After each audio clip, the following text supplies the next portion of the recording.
Guys, ito na yung kinakatakutan ng maraming OFW. Yung pag bumoto ka ng online, hindi lalabas kung sino yung binoto mo doon.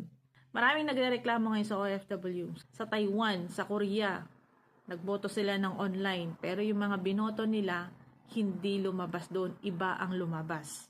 Straight nila ang PDP laban, pero iba ang lumabas. Nag-start lahat yung online votings ng OFWs.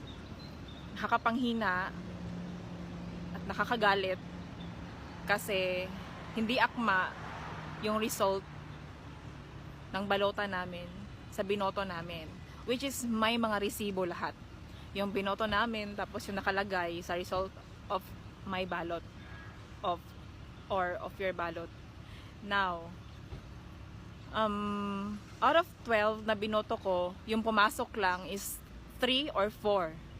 Tapos yung the rest, hindi ko binoto. Kasi I vote PDP laban vote straight. Tapos plus 2 na dalawa na yung sinabi ni Kong Pulong Duterte. Now, COMELEC, paki-aksyonan to.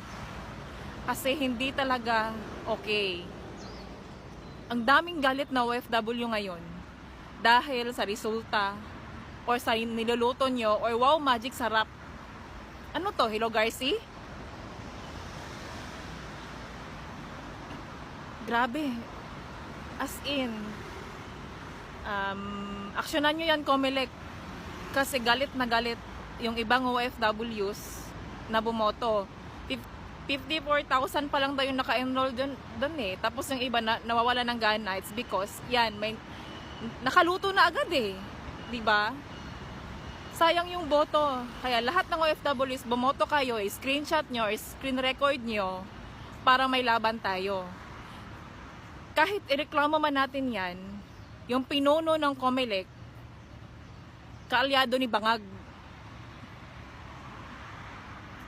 May karapatan tayong magreklamo kasi botante tayo Kaya hindi rin ako bumoto sa online guys. Pumunta kayo ng consulate, punta kayo sa embassy, doon po kayo bumoto.